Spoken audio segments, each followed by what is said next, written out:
if you really think about why do I use those apps, what you'll probably find is that they're just convenient. So they offer you value in the terms of it's quicker, it's faster, it's easier. And that same convenience is very valuable to fraudsters as well. They see, oh, okay, so many ways, so many scams, so many different things, but actually, the active fraud is consistent. And the definition is intentional deception for personal gain. And a fraudster is really trying to create some deceit and then profit from that in some way. So we can see interesting information around instances of fraud occurring in particular markets, and we can see that there are some challenges that as the region is digitizing, fraud generally follows it in a wave after. Before you do anything in the digital channel, you need to establish trust, and that the person or whoever you're interacting with, you trust that they are actually who they say they are, because without that, then you open yourself up to fraud. So once they're kind of into your services, they can then do whatever they need to do. So the two things become very intertwined. Identity is really important as the precursor to everything.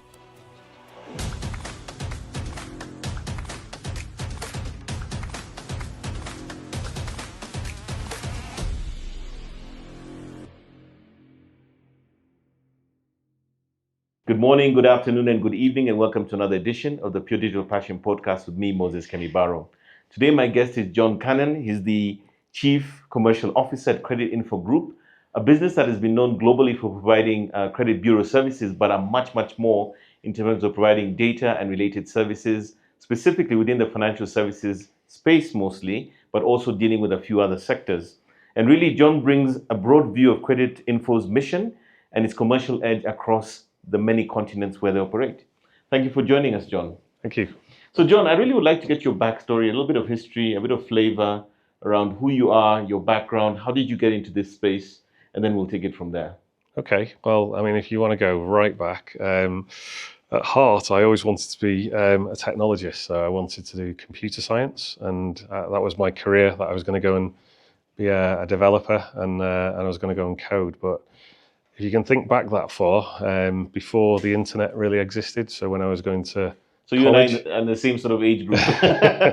so when I was going to college, they would only run a particular course if more than 4 people signed up for it, and I was the only person in college who signed up for computer science, so they didn't run the course. So I ended up doing chemistry as a degree, and then decided I didn't want to be a chemist, and then I applied for a bunch of jobs, and I got a job with a credit bureau, and that was the start of the journey. And 30 years later, here I am working in a credit bureau again. So you could almost say you almost fell into it. It sort of happened to you.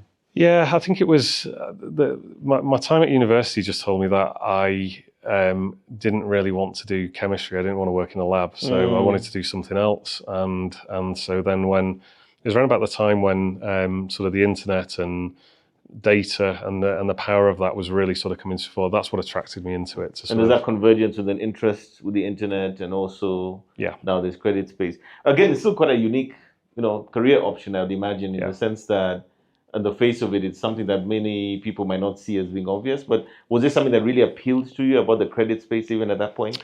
Yeah, I mean, interestingly, when I started off in business information, so creating reports on companies. And so that was something that was really starting to take off at the time, because as trade's happening, being able to understand the financial stability of another business, a partner or whatever.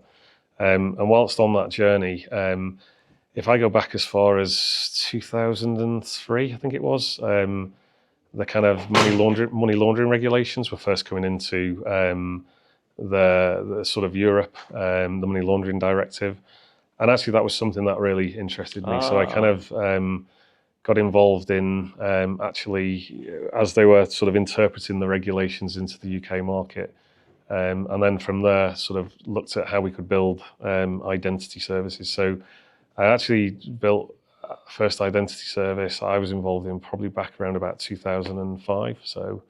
And that's one of the reasons we're here in Kenya this week, is to promote our new identity services into this market as well.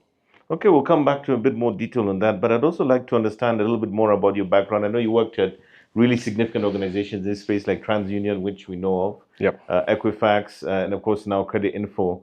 And what have you learned in this time around scaling credit intelligence across markets? Yeah. So probably the one I point to is so I joined a business in the UK called Credits, which is the business that TransUnion acquired. And so part of the journey there was to look to find new innovative products and bring to market. So we kind of created a proposition from scratch and scaled it to kind of 70 million recurring revenue, which then formed a big part. It grew to about 30%, 35% of the business overall, and was a big part of the reason why TransUnion came in and bought the business. So that journey was quite, the growth happened fast, and that can be a great thing, but it can also create some challenges, some problems when it comes to scaling. So the experience of that has been really useful in later career to actually go back. Every time we start a new proposition, some of the things we learned during that period are really important for this journey we're on today. So you've been in this space for a long time. Creditinfo has various strategies that you're adapting across Africa, Europe, the Caribbean. Within that, of course, identity and fraud is kind of your areas of focus. How do you manage to do that? How do you take this strategy and sort of scale it at a global level? So I guess we're very lucky and very fortunate at Creditinfo. We operate in about 50 countries globally. So, and when you kind of look at all of those countries and spread across like Europe, across Africa, across Middle East, Asia, they all have very different requirements, customer needs, on different journeys from digital, like where they are in digitization. So we actually have within our business a lot of great innovation that have happened all around the world, and so really, that gives us a really strong footing to be able to take some of that innovation and deploy it into different regions. So it's not kind of like we have to sort of focus on a particular area and just think of, right, what's the next thing new innovation and invent something brand new. There's a lot of opportunity for us just to simply take the learnings from one market and then take it to another market that's sort of still on that journey and be able to then bring that expertise and that knowledge to that business to help to scale then and move forward and put the focus onto that. And of course, I imagine part of that process involves a lot of localization, customization, depending on how those markets work, right? Yeah, so there's always going to be an element of, with what we do, because of certain nuances in the market, whether it's how we work with a central bank or the regulators, or how commerce is done in that region.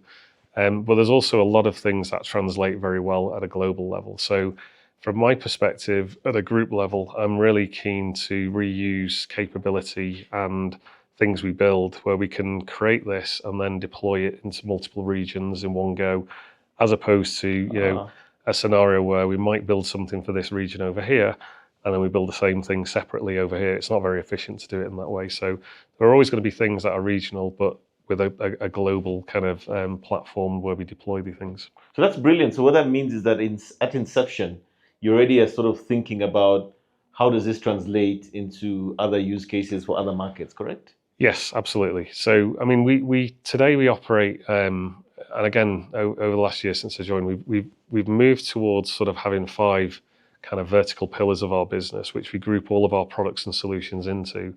So they are credit solutions, our business information solutions, we have our software decisioning analytics solutions, and then we have a consumer offering, direct to consumers, and more recently we've added now fraud and ID as a pillar as well.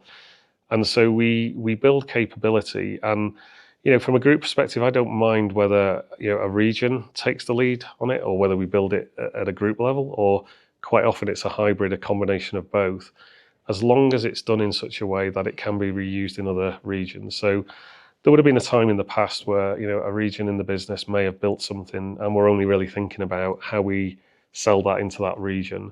Today, we operate in a way so that we always think about, can this be used elsewhere? And so how do we need to architect this to make sure that we can take it and put it into another region at a later date? Because then we get the efficiencies of being able to do that, and then the market benefits as well.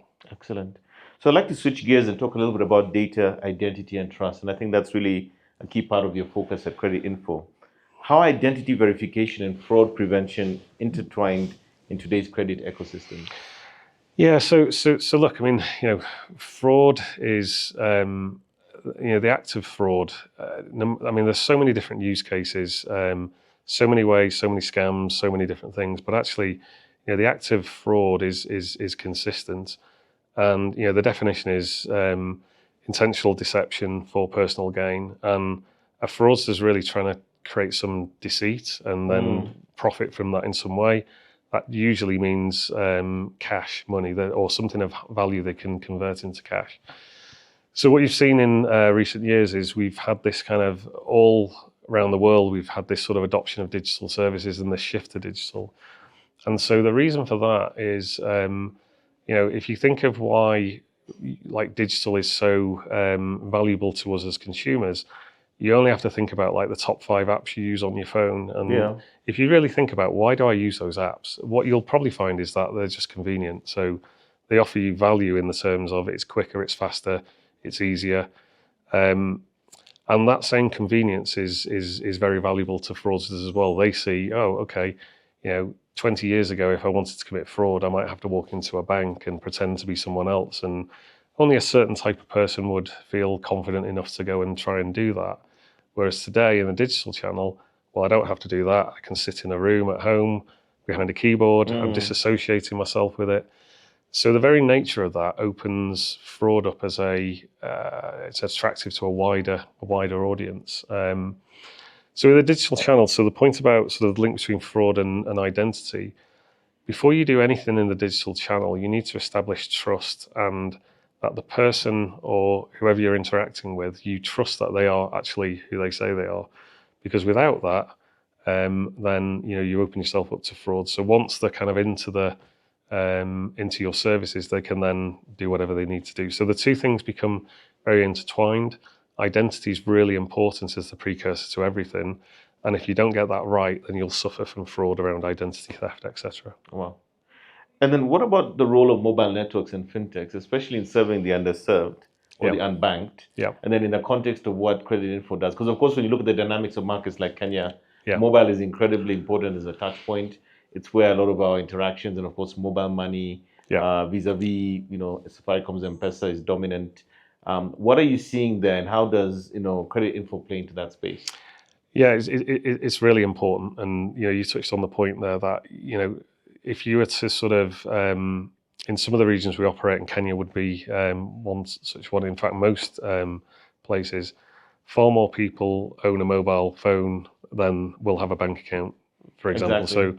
So when you're trying to provide financial services and educate people on finance and the like to sort of drive an economy, then mobile and alternative like fintech offer a really sort of good channel to get to consumers. So yeah, we recognise that. And you mentioned M-Pesa and the way that sort of it is used regularly. I mean, I encountered this myself while I think it's my 5th visit to Kenya in the last 8 months, and I don't carry cash very often, and I travel around the world a lot. I tend to rely on sort of using cards or using my phone. And the thing I find here in Kenya is that, like in the UK, if you have a meal and then you want to put a tip on the bill, they can kind of take that payment on the card and sort of take that tip. It doesn't happen so much here. And if I've not got cash, I always feel really guilty about, I'm sorry, I haven't got any cash. They say, oh, well, here's my M-Pesa number, just send me.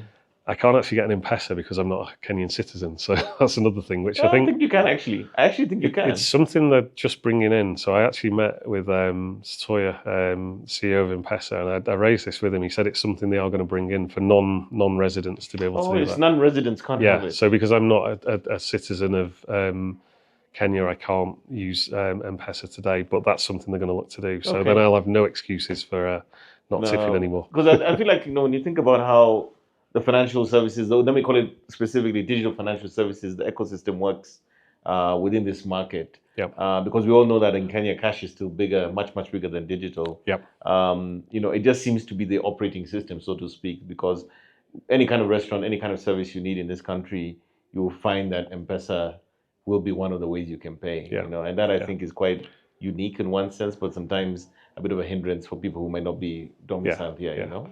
I mean, you know, if you look at kind of currency and cash, it's a transfer of value Yeah. from one person to another. You know, using cash, if you use like you know, Kenyan shilling or US dollar or British pounds, whatever.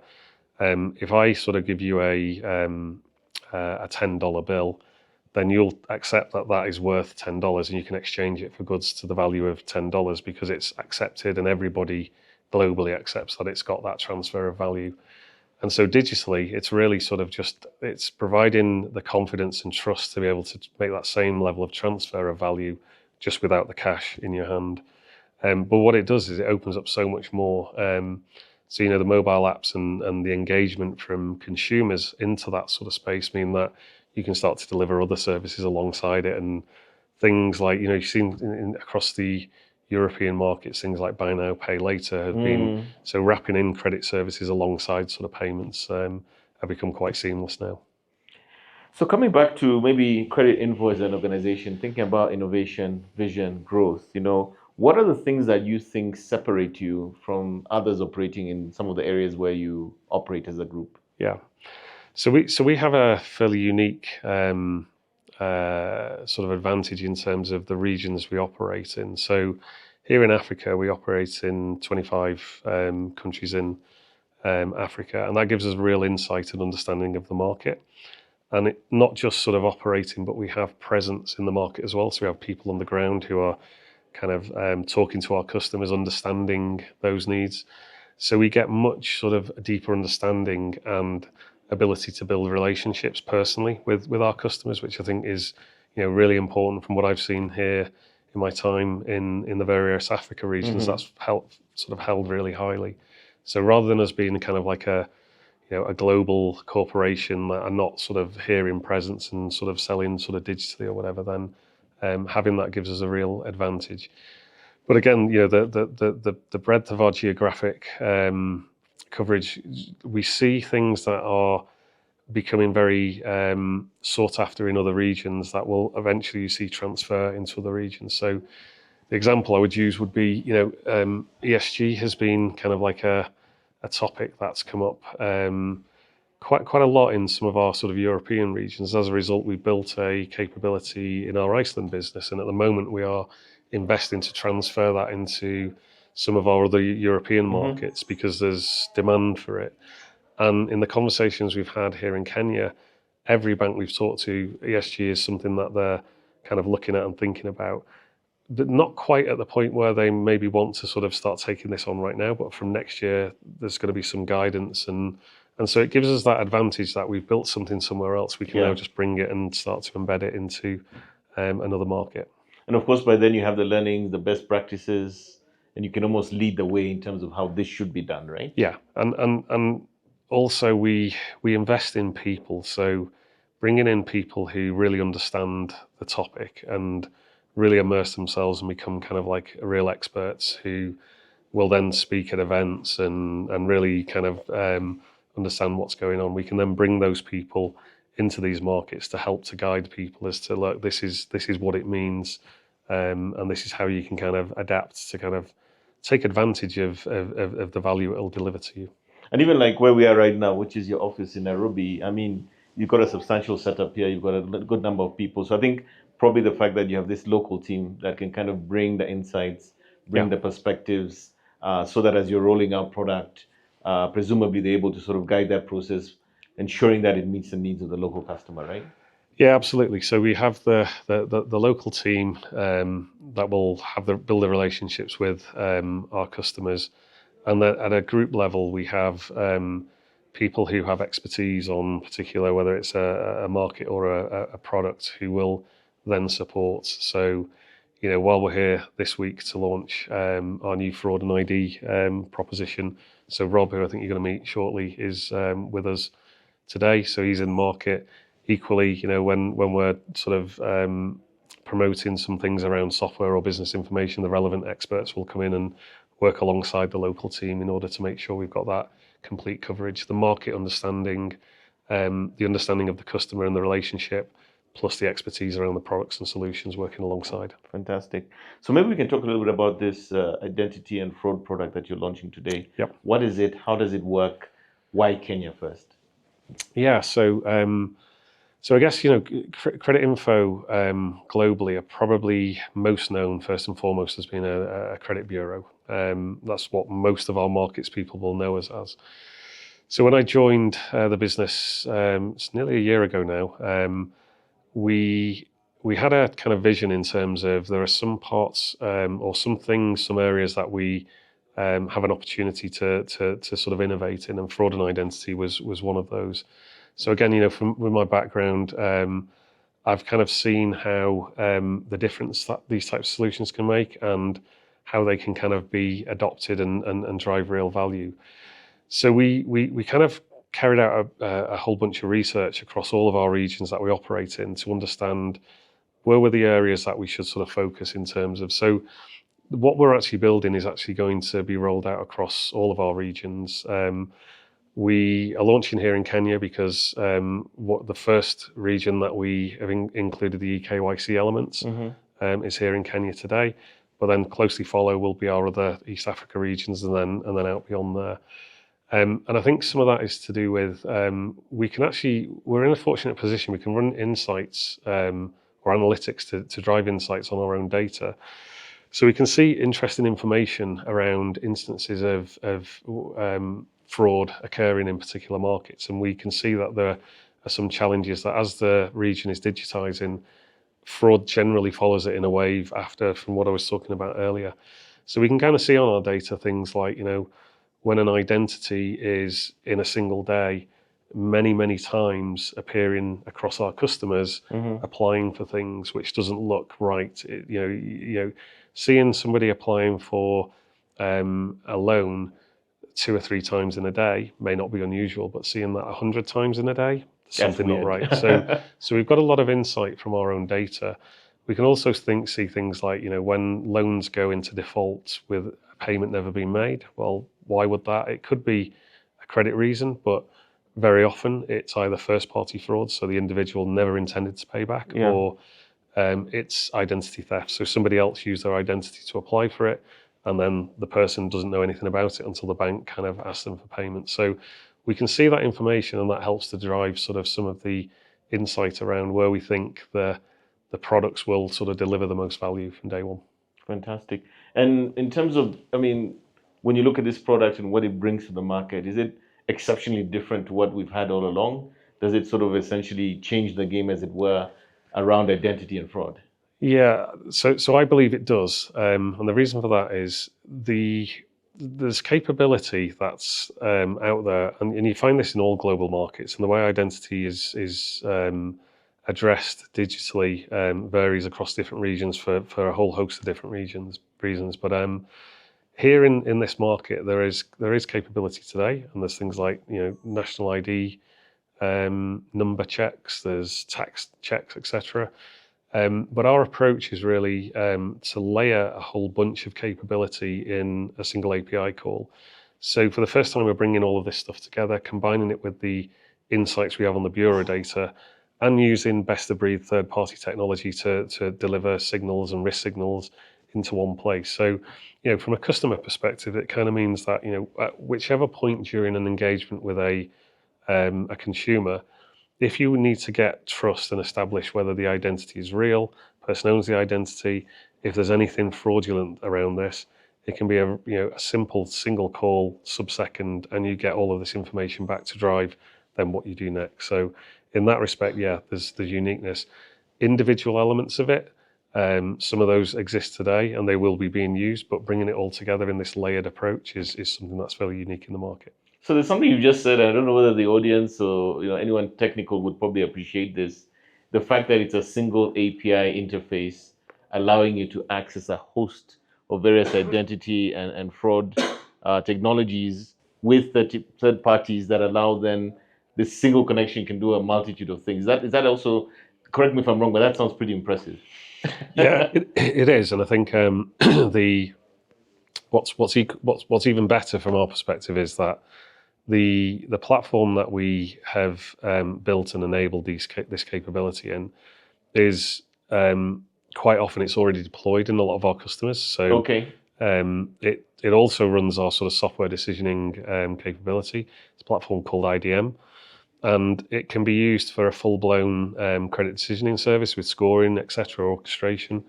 But equally, it can just act as a single API call. So it can just be a connectivity. So quite often, what we'll find with this new product is that our existing customers can simply make use of the fraud and ID capability in the way I just described through the existing service that they take from us. So, and they can switch things on and switch things off. So if they want to take everything, they can, or if they just want to take this one element or this combination of 3 or 4, they'll have the flexibility to do that and configure it. So very modular, very flexible Yep. for the customer. Yep. How do you ensure your go-to-market strategy remains somewhat agile and efficient as you go to the market? Yeah, so we, I mean, the way we operate today, we have, our sales teams and our go-to-market teams generally sort of regional based for the reasons I explained earlier. They build the relationship with the customer. They immerse themselves to understand the customer's business and how that operates. And then the flexible element is that we overlay our expertise. So we have people in the business from a pre-sales perspective and from a product and from an analytics perspective who will work alongside sales. So that knowledge that they've gained, so we talked about ESG earlier, or it could be fraud or whatever, is transferable across the regions, and they'll work alongside the sales team to actually bring the expertise alongside the relationship as well. Fantastic. So let's talk a little bit about Africa, right? You're coming to Kenya right now. This is the first stop for this new proposition. I know Yep. there's a longer plan in terms of other products you're going to be releasing across the markets. But what is it that excites you the most about Creditinfo's presence in Kenya and the broader, East African and Sub-Saharan Africa region? Yeah, so we, I mean, as I said before, we operate in 25 regions across Africa, and we see the real opportunity with Africa and Africa becoming more and more digital and driving a lot of innovation. And as the economy is growing and we're seeing that growth, then it really excites us, which is why we're spending a lot of time here. I think I mentioned before, it's my 5th visit to Kenya. Earlier this year I was in Uganda, Tanzania. So we are putting a lot of focus. We're investing quite heavily here as well in terms of new innovation and products. And it's something that we think, there's also the element of like financial inclusion in the region as well, because there's still huge swathes of the population that don't sort of have access to finance and the like. So, but the digitization of the region is starting to really sort of tap into that, combined with the the prevalence of sort of mobile technology and mobile apps we talked about earlier, just makes it a really attractive region for us. So obviously, I'm sure there are tales you'll tell or could tell about some of the challenges coming out to Africa, doing what you guys do. Is any of that you'd like to share with us? Some of the things maybe also, again, in the context of some of these new products that you're bringing to market that maybe would make things a little bit easier in the marketplace, especially from a customer perspective? Yeah. So look, I think this week is about our fraud and ID proposition, but then very close after this, we're launching some more innovation is coming. So next month, we're launching some further, and then again after that, the one that I'd probably mention is today we have a direct consumer business, so we call it My Creditinfo. So when a consumer wants to access their own credit report, they can come to us and they can either come into the office here and get access to it, or they can go online and get that. But we're not really a direct-to-consumer business ourselves, and it's quite a different business model. So we are going to be partnering with banks, financial institutions in the regions to embed credit score and credit reports into online banking apps so that people get more easy access to it. And that'll drive financial education so they understand. So that's a big area at the moment and something that we're seeing a lot of interest in from our customers. Okay, so when you take sort of the 10,000 feet view of what's happening across Africa, do you see any specific untapped opportunities that Creditinfo might be pursuing going forward? Yeah, I mean, so today, a big chunk of our business is, I mentioned earlier, business information is a big part of our business globally. But today, up until now, we don't really operate business information data in any of our Africa regions. Okay. So we only provide consumer data primarily, but we sit on top of a whole host of rich data about businesses as well. So that's an area that we definitely are focusing on. Great. And maybe is there anything else you'd like to share with the audience before we come to the end of our conversation? No, I mean, in terms of our Africa regions, I just from a personal perspective, sort of spending quite a bit of time out here and in the different regions that I visit, just the overwhelming sort of friendliness of people across our business, Creditinfo, has just been like really inspiring to see and welcoming, and the kind of like I'd sort of call it like leaning in. So, the desire to learn more and to learn about the products and services and really getting excited about what this means and taking to market is something that I haven't seen in other markets that we operate in. I think, certainly, my background in the UK, you just wouldn't get that same level of enthusiasm and the like. And that's something that's really unique and special. And I just hope, that's never lost from the Africa regions, because it really does set you apart. Fantastic. I'm glad that you have that positive feedback for, Kenya and Africa and the markets that you serve here. John, thank you so much for being on the podcast. We really appreciate everything that you've shared. We're super excited. I'm going to be attending the launch later today to see the new product. And we're really looking forward also to the other roadmap in terms of the other propositions that you're bringing to the marketplace. So thank you so much for being with us. Thank you. It's been a pleasure. So there you've heard it from John Cannon, coming from Creditinfo Global. He shared with us a lot of insights around their business from a global perspective, but also zooming into what's happening within Kenya and the broader African region. I hope you've enjoyed this conversation, and I look forward to catching you in the next one.